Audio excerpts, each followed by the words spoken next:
The catheter kits come in boxes of 48, and each box has a barcode on the left side, not the right, which matters if you're trying to maintain any kind of rhythm with the scanner. I learned that my first week at Medline Distribution. It's the kind of knowledge that makes you useful and miserable in equal measure, too competent to quit, too overqualified to care. It was a Tuesday. I remember because Tuesdays are when we process the surgical supply backlog, and I was standing between two pallets of sterile drapes, scanning with one hand holding a lukewarm coffee with the other, when my phone buzzed in my back pocket. I almost didn't check it.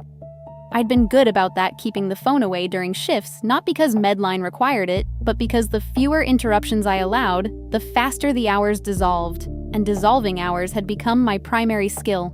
But I checked. The text was from Mackenzie. I hadn't heard from her in 5 months. Hadn't heard from my father in almost 3.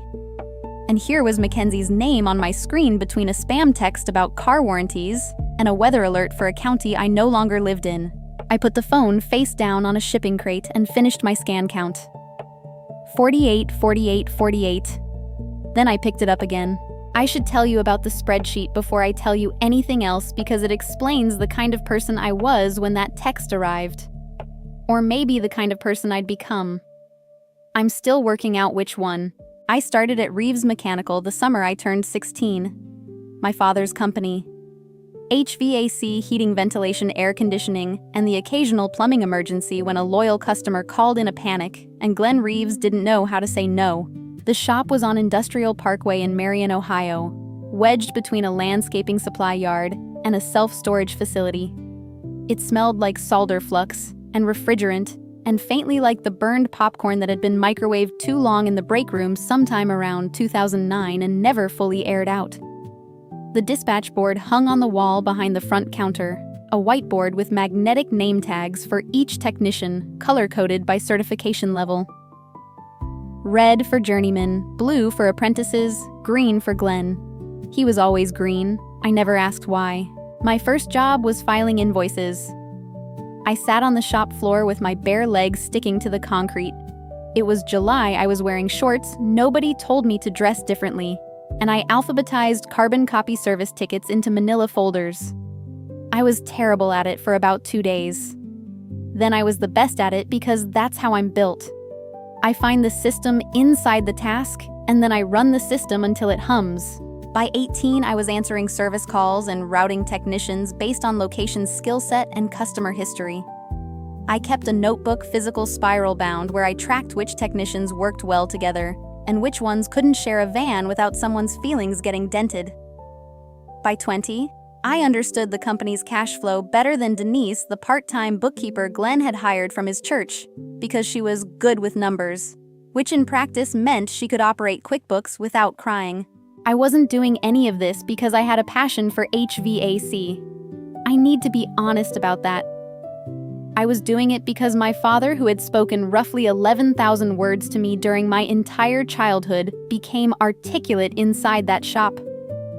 Not eloquent, not warm exactly, but specific. He could explain a compressor diagnosis with a patience he never brought to a parent-teacher conference. He could teach me to read a profit and loss statement at the kitchen table with a focus he never applied to asking how my day went. Reeves Mechanical was the language we shared, and I became fluent in it because the alternative was silence. The day he added my name to the company bank account, I was 21.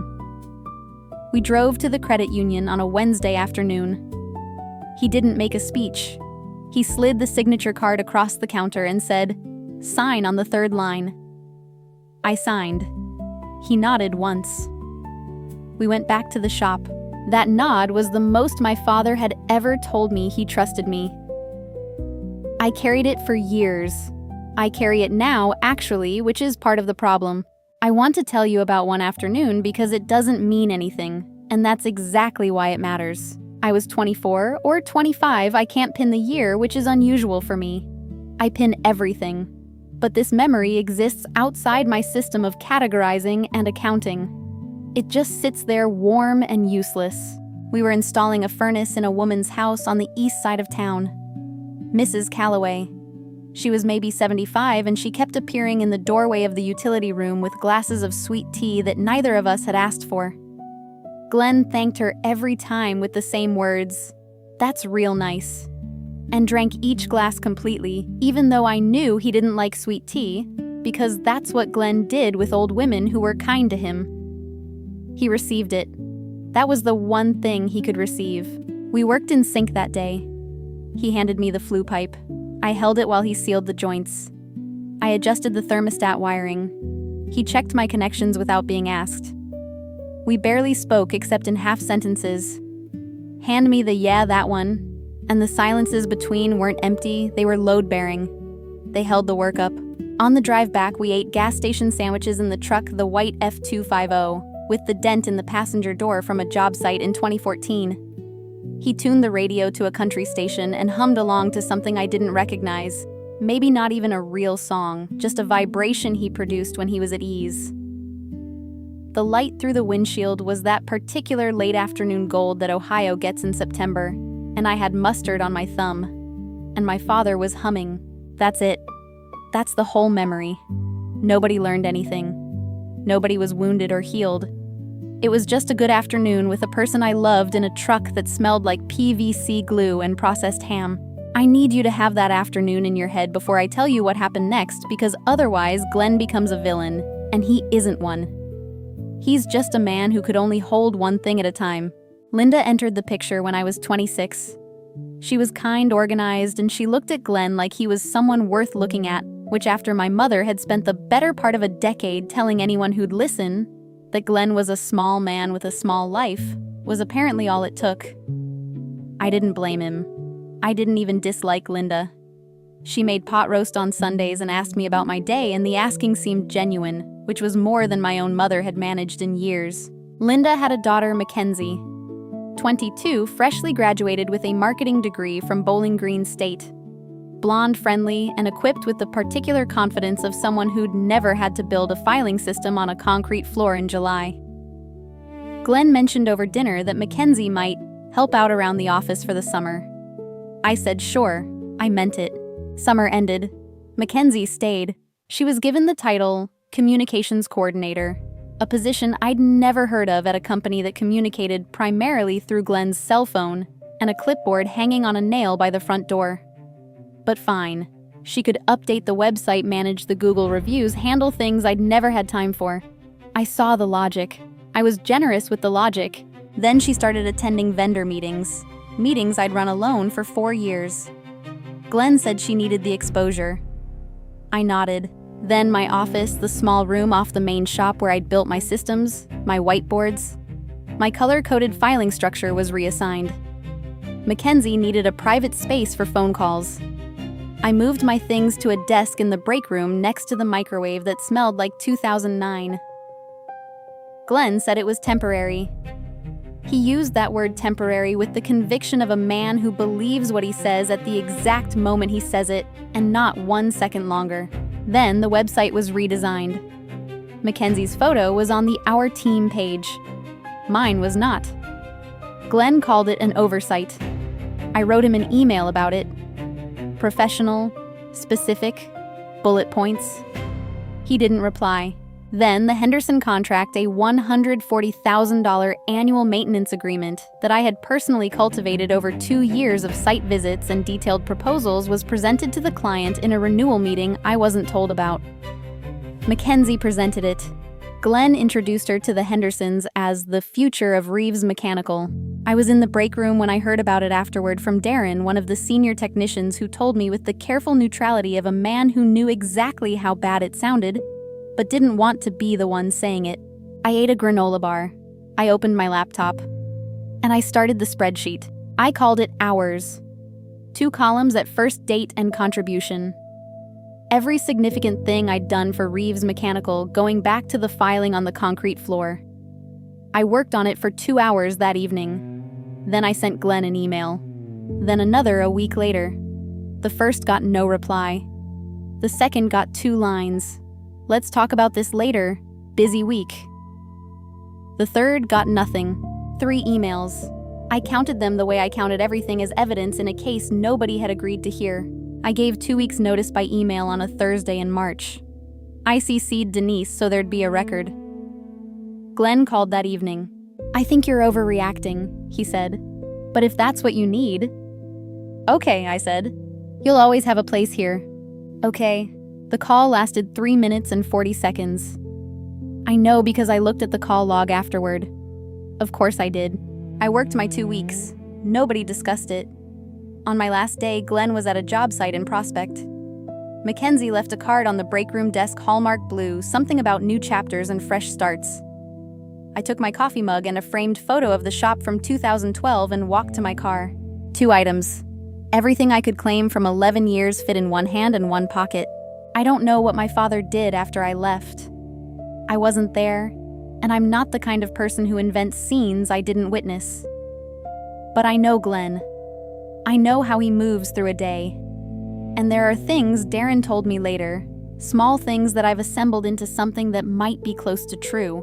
I think there was an afternoon when Glenn went to the hardware store for a copper fitting. A repair job, something routine, something he could have sent a technician to handle but chose to do himself. I think he stood in the plumbing aisle longer than a man buying a single fitting needs to stand. I think he picked it up, turned it over, put it back, picked up a different one that was identical. I think the store was mostly empty, and the fluorescent lights made that faint buzzing sound that you only notice when you're not thinking about what you came here for. I think he felt the shop was different without me. Not in a way he could name. Glenn doesn't name things, he fixes them or ignores them, but in the way a room feels after someone rearranges the furniture. Everything's still there. You just keep reaching for the lamp where it used to be. He didn't call me. He bought the fitting a pack of Flux and a Dr. Pepper. He sat in his truck with the engine running, not going anywhere, and I believe he stayed there for a while. Not grieving. Glenn doesn't grieve in any way I'd recognize. Just pausing. The way a machine pauses between cycles. I tell myself this because I need him to have paused. I need there to have been a moment when my absence registered as more than a scheduling problem. Maybe that's generous of me. Maybe it's selfish. I haven't figured out which. The months after Reeves Mechanical were flat. Not miserable flat. Like driving through central Indiana, technically you're moving, but the landscape won't confirm it. I got the Medline job through a staffing agency. Logistics coordinator. I sorted supply shipments, tracked inventory, managed vendor communications. Things I could do at 40% capacity, which left the other 60% free to sit in a low hum of resentment I couldn't fully direct at anyone, including myself. I moved to a smaller apartment closer to the distribution center. 1-bedroom carpet the color of oatmeal, a window that faced the parking lot of a discount tire. I didn't hang anything on the walls. Not out of sadness, out of the persistent feeling that this wasn't where I was going to end up, that something would change soon, that any day now I'd get a call or an opportunity or a sign. The apartment was a waiting room. I treated it like one. Glenn and I spoke every 3 or 4 weeks. The calls averaged 6 minutes. We discussed whether my car's check engine light, whether I was eating enough. We did not discuss the company. We did not discuss Mackenzie. We did not discuss the 3 emails, or the 2 OKs, or the 11 years, or the nod at the credit union. We orbited each other at a fixed distance, close enough to maintain the gravitational pretense of family far enough that nothing real could pass between us. The spreadsheet grew. Late at night after dinner, chicken thighs, rice, roasted vegetables every Sunday, eaten standing at the counter, I'd open the laptop and add entries. It had tabs now. The first tab was hours. The second was financial contributions, specific dollar amounts I'd saved or generated for the company. The Henderson contract, $140,000 annually. The billing error I caught in 2019, $12,400. The 3 clients I personally retained after a botched installation in 2020, combined annual revenue of $87,000. The third tab was different. I labeled it Notes, but what it actually contained was things Glenn had said to me over the years. Good catch. Sign on the 3rd line. Not that wrench, the one with the red handle. You keep this place honest, Joe. I typed them from memory with the care of someone transcribing a recording before the tape degrades. I knew the spreadsheet was irrational. I knew nobody was going to request it in Discovery. I knew that if I showed it to Glenn, he would squint at the screen and say, "What am I looking at?" And I would have no answer that didn't sound deranged. But I kept building it because I am a person who understands the world through systems. And this was the only system I had left for understanding what happened to me. If I could just get the numbers right, comprehensive enough, precise enough, then the loss would be legible. It would make sense on a spreadsheet the way it didn't make sense in my chest where it sat like a piece of furniture someone had shoved in without asking if there was room. I ran into Darren at a speedway in April. He was getting gas. I was buying windshield wiper fluid. We recognized each other simultaneously and both did that thing where you consider pretending you didn't see the other person, but realize it's too late. He looked uncomfortable. Not with me, with what he was carrying. I could see it before he said anything, the weight of news he hadn't been asked to deliver but couldn't ethically withhold. The business was in trouble. 2 major commercial contracts lost, one to a competitor who underbid one because of a scheduling failure that resulted in a missed maintenance window. The scheduling system I'd built, the one Mackenzie inherited, had broken down. Not dramatically, not all at once. Just the slow entropy of a system designed by one person being operated by someone who didn't understand why the color coding mattered, why certain technicians couldn't be paired, why Tuesday mornings needed to be kept clear for emergency callbacks. There was a lien on the building. Glenn had pulled money from the operating account to cover payroll 2 months running. He was doing installations himself again, something he hadn't done regularly since his mid-50s because he'd had to let 2 technicians go. Darren told me this in the parking lot of a gas station in the specific fluorescent darkness of an Ohio evening in early spring. And I asked questions I already half knew the answers to, and he answered them with the loyalty of a man who still respected Glenn, but couldn't pretend the ship wasn't listing. I sat in my car afterward with the wiper fluid on the passenger seat and the engine off, and I cried. Not the way I expected to cry if this moment ever came, not with relief, not with vindication, not with the sharp satisfaction of being proven right. I cried because Reeves Mechanical was the only place my father and I had ever made sense together, and it was disappearing, and its disappearance didn't restore anything. It just removed the last location on Earth where I could picture us as we were in that truck in September gas station, sandwich mustard on my thumb, his humming filling the cab. I had imagined this moment. In my worst hours and the spreadsheet hours, I had imagined the business failing and had felt a dark warmth at the thought. And now that it was real, the warmth was gone, and in its place was something cold and spacious, like stepping into a room that's larger than you remembered because someone removed everything that used to be in it. 3 weeks later, I was still carrying that gas station parking lot inside me when something shifted. No, that's not the word. Nothing shifted. I just looked at something I'd been avoiding looking at. It was a Wednesday night. I was at my kitchen table with the laptop open, the spreadsheet glowing in front of me. I'd been about to add another entry a Saturday in January 2021 when I'd come in during a snowstorm to cover dispatch because Denise couldn't make it and Glenn was on a service call in Cardington. 8 hours unpaid because I was salaried, and the word overtime didn't exist in our vocabulary. I scrolled through the tabs. Hours, dollars, notes, 11 years of meticulous evidence. And I saw it not all at once, but in the way you see a picture hidden in one of those optical illusions where the image was always there, and your eyes were just holding it at the wrong distance. This spreadsheet was not a legal document. It was not leverage. It was not evidence of anything except how desperately I needed to believe that love could be demonstrated through arithmetic.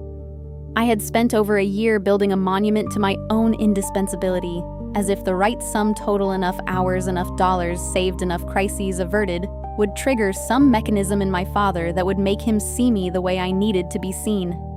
As if devotion were a math problem, and I just hadn't shown enough work. But Glenn had never asked for the spreadsheet. He hadn't asked because he didn't operate in spreadsheets.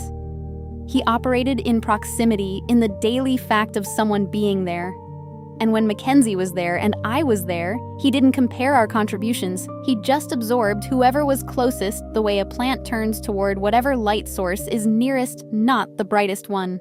And I had helped. I had trained Mackenzie. I had moved to the break room without objection. I had written emails instead of standing in front of him and saying the only sentence that mattered, which was not, "Look at my spreadsheet," but, "Dad, are you choosing her over me?" Because asking that question would have meant hearing the answer, and I was more afraid of his answer than I was of losing the job. The job I could survive losing. The question I could not survive him answering wrong. I had made myself easy to replace because being difficult would have forced a conversation I wasn't brave enough to have. Every accommodation, every trained skill I handed to Mackenzie, every email I sent instead of words I spoke, those weren't evidence of my professionalism. They were evidence of my terror. I closed the laptop. Not dramatically. I just closed it the way you close a book you've been reading too long and your eyes hurt. I went to bed. I did not delete the spreadsheet. Deleting it would have been a gesture, and I was finished with gestures. 3 Saturdays later, I was at Lowe's buying a replacement hose for my washing machine. I saw Glenn's truck in the parking lot, the F250, same dent, impossible to mistake, and I had approximately 4 seconds to decide whether to go in or drive away. I went in. I don't entirely know why. Maybe because I'd spent a year perfecting the art of avoidance, and I was tired of being good at it. I found him near the registers. He was buying PVC pipe and joint compound. He looked the same, a little thinner maybe, but Glenn had always been lean in the way of men who work with their hands and forget lunch. He saw me, and his face did a thing I can't describe without making it sound more dramatic than it was. He just registered me. Like a gauge returning to a reading it hadn't shown in a while. "Joe," he said. "Hey, Dad." We ended up outside near the contractor pickup area, both holding plastic bags standing on concrete that smelled like rain from an hour earlier. It was overcast. There were shopping carts corralled behind us. Every detail was aggressively mundane, as if the setting itself refused to cooperate with the magnitude of the moment. He asked about my car. I told him the check engine light was still on. He said I should get the catalytic converter checked. I said I would. We both knew I probably wouldn't. I asked about the business. His jaw tightened 1 degree. "It's been a rough stretch." I said, "Silence." A woman walked past us pushing a cart full of mulch bags. A truck beeped somewhere in the lot. "Dad," I said. I wasn't planning what came next. I don't think I could have planned it. I need you to know that losing that company wasn't like losing a job for me. It was the only place I understood who I was to you. And when you gave it to someone else piece by piece, not even all at once, just a little at a time, so I could never point to the moment I didn't just lose work. I lost the only language we had. He looked at the PVC pipe in his bag. He adjusted his grip on it. He looked at the parking lot, then at me. "I know what I did, Joe," he said. His voice was even. Not emotional, not cold. Just even the way a man sounds when he's saying something he's already said to himself 100 times without anyone else in the room. I knew while I was doing it. I just didn't know how to do different. That was it. He didn't elaborate. He didn't apologize. He didn't explain about Mackenzie or Linda or his need to be someone's uncomplicated hero.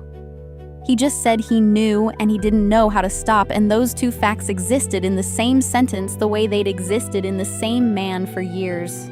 Awareness and incapacity. Side by side, permanent roommates. I said I had to go. He said, "Yeah." I walked to my car. I think he watched me for a few seconds, but I'm not sure, because I didn't turn around. Not because I was making a statement. I just didn't need to see his face right then. I had enough to carry already. 12 minutes. I timed it afterward. Of course I did. That was 7 weeks ago. I haven't deleted the spreadsheet. It's still on my laptop between a folder of Medline onboarding documents and a subfolder of recipes I've saved but never made. Some nights I think about opening it. Some nights I almost do. 9 days ago was the last time I didn't open it. Or maybe 10. I've stopped counting exactly which for me is its own kind of event. I still work at Medline. I still scan catheter kits in boxes of 48. I still eat chicken thighs and rice on Sundays, but recently I've been sitting at the table instead of standing at the counter, and I don't know if that means anything or if I just got tired of standing. I'm trying to stop needing everything to mean something. It's slow work. There's no spreadsheet for it. Glenn and I haven't spoken since the parking lot. We will. Or we won't. I've stopped writing the script for that conversation in my head, which used to be a nightly activity composing the perfect thing to say the sentence that would unlock him. I don't believe in unlocking him anymore. He's not a lock. He's a person who knew what he was doing and did it anyway, because the alternative required a skill set he never acquired. I can hate that. I do some mornings, but I can also hold it next to the memory of sweet tea in Mrs. Calloway's utility room, and both things remain true, and neither one cancels the other. Which brings me back to the Tuesday. The text. Mackenzie. I'd been carrying my phone face down on the shipping crate for 4 hours by the time my shift ended. I sat in my car engine on heat running because April in Ohio still bites and read it again. It wasn't an apology. It wasn't a message from Glenn routed through a proxy. It was a question. Mackenzie wanted to know how the scheduling system worked, the color coding, the technician pairing logic, the Tuesday morning callback buffer. She said she'd tried to rebuild it but couldn't get it right. She said she wasn't asking on behalf of Glenn. She said, I know this is a lot to ask. 4 sentences. Each one precise enough that I recognized something in them, not warmth exactly, but the specific effort of a person trying to be honest when it would be easier not to be. I typed a reply. Deleted it. Typed a different one. Deleted that too. Then I typed a third response. I looked at it for a while. I pressed send. I put the phone in my pocket and picked up my bag and drove home through the long gray stretch of Route 4, where the fields were just starting to show green and the sky was the color of something that couldn't make up its mind. I'm not going to tell you what I wrote back. Not because it was private, although it was, but because I think the answer matters less than the fact that I answered at all. For a year, I'd been building a spreadsheet to prove I was owed something. Turns out the thing I was owed was the chance to be asked. I used to think the opposite of being replaced was being irreplaceable, locking yourself so deeply into someone's life or someone's business that they couldn't function without you. I built my entire identity on that principle. I made myself essential and called it love, and didn't notice that essential and valued are different things the way a load-bearing wall is necessary. But nobody frames a picture of one. I don't think that anymore. I'm not sure what I think instead. Something about the difference between being needed and being wanted, and how I spent 32 years confusing the two because in my father's vocabulary they sounded identical. The spreadsheet is still on my laptop. The apartment walls are still bare. The check engine light is still on. Not everything changes at once. Not everything changes at all. But I sit at the table now. And when someone asks me for something, not demands it, not assumes it, just asks, I'm learning that I can say yes without it meaning I've surrendered, and I can say no without it meaning I've given up. That might not sound like much. Some weeks it doesn't feel like much either. But it's mine and nobody assigned it to me, and I don't need a spreadsheet to prove it happened. If this story stayed with you, if you recognized something in Johanna's spreadsheet or Glenn's parking lot silence, I'd love to hear about it. Leave a comment. And if you haven't already subscribed so you don't miss the next one, thanks for listening.